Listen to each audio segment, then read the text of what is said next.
Hello and welcome to the Toffee Blues, your source for all things Everton, and welcome to another 24/7 news report. To get straight into things, as Jack Talbot has basically become the mastermind on Everton transfers, and it's got a lot to do with Leeds today on the channel. But we're going to start off. Everton are in talks with Leeds United over possible moves for wingers Jack Harrison and Wilfred Gnonto.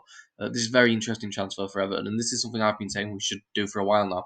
The crop of teams that have just been relegated are probably some of the best, with some of the best players anyway that we've seen in quite a while. So I've said, this should be the area we're looking. We can probably get them for cheap. Some of them will have relegation release clauses, and I do think this is a smart area that the club are going in with Gnonto and Harrison.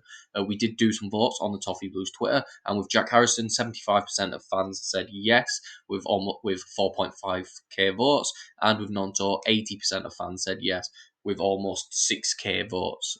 But yeah, let's just get into the numbers of the players. Harrison got 5 goals and 7 assists in 36 games. He offered that end product that Everton need on the wing. All we've got right now on that right-hand side is a Iwobi, and I think Harrison is more to play on that left-hand side, but I think McNeil can do both.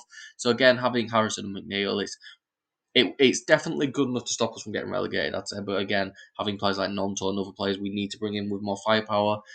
Harrison would be great, especially if Damari Gray goes, especially since Jack Talbot said that Harrison has a release clause of 16 million. If we can sell Gray for around 10, I don't think it's the end of the world paying an extra 6 million to get Harrison in and then using most of the Gray money to get that. But yeah, I think Harrison would be a good deal. He does, like I said, he offers some end product, and I do think he's good technically. Offers a lot. He'd offer a lot more than what Everton have currently got on the wing, and it's not bad at all. Gnonto, this one I think, if the club has to try, go for. He only got 2 goals and 4 assists in 24 games. Quite inconsistent season, but at the end, he's still only 19 years old.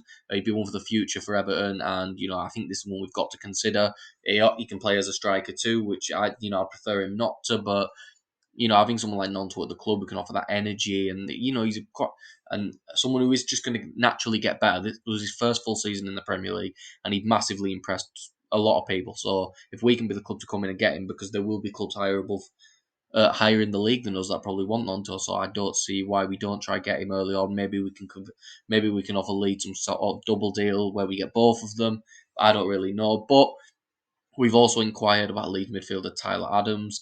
This comes along with Brighton, Aston Villa, and Nottingham Forest. This comes from the Mail.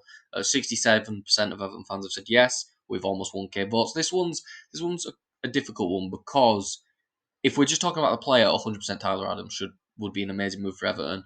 I'm quite surprised it's only 67% of fans, but then you've got to look at the financial aspect of the club. So, for example, if we sell Onana for like 60 million, I think bringing Tyler Adams for 2025 is great business.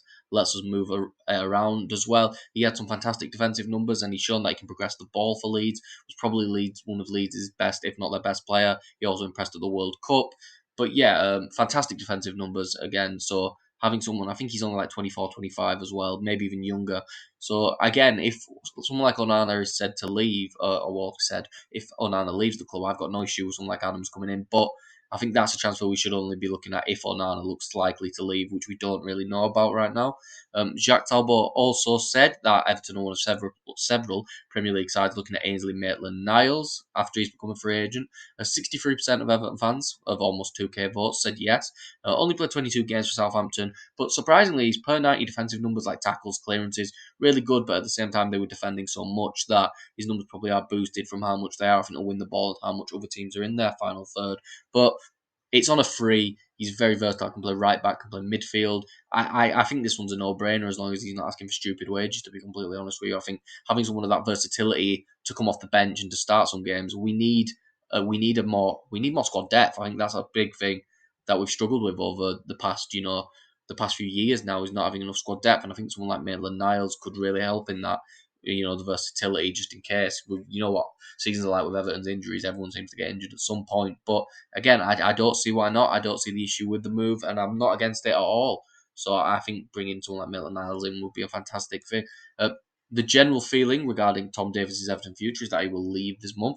The midfielder does have interest from Championship and Premier League clubs, but his future is not clear. Again, from Jacques Talbot. Again, I'm not really bothered about Tom Davies leaving. I'm not really bothered about him staying. He'd have been a nice squad option if we could got him on cheap wages. Of course, a homegrown player, which always helps too. But at the same time, I don't really see the end of the world. Tom Davies has massively not really filled the potential we thought he had. and it's probably better him to get this move as well. So there's not really much more to say on it.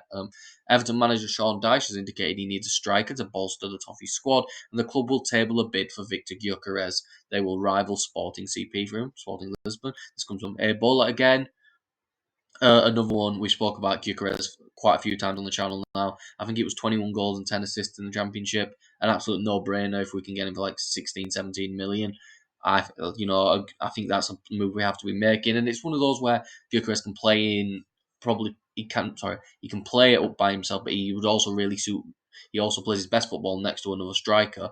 So again, having someone like Calvert-Lewin and Gyökeres up front together would be fantastic business from the club, in my opinion. And we spoke about him so much that I don't want to go too much in detail on him. But again, a piece of business that had been fantastic. Another player we've spoken about quite a lot is Moussa Dembele, and Fabrizio Romano reported that it's true. Everton appreciate Moussa Dembele. They already wanted him last summer, so it's an option, yes. Of course, coming from Fabrizio Romano, that practically guarantees that the club are looking into it. But again, we've spoken about Dembele a lot in past videos. Someone who didn't have the best of seasons last season, but in the past has proved he can score goals and has been in played for English, played for Fulham, played for Celtic, so he kind of knows the rough and ready style of the English league already, English or Scottish league, So again, something I wouldn't really be against at all.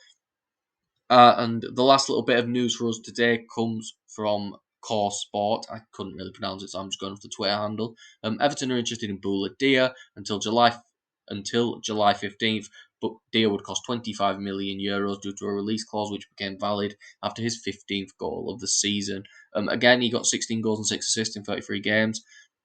It's really good. 25 million euros is what, probably about 21, 22 million pounds. Do we really have that money to spend? But, we'd probably send the same on Gyökeres, and Dia scored it in a top league, but Gyökeres did it in England.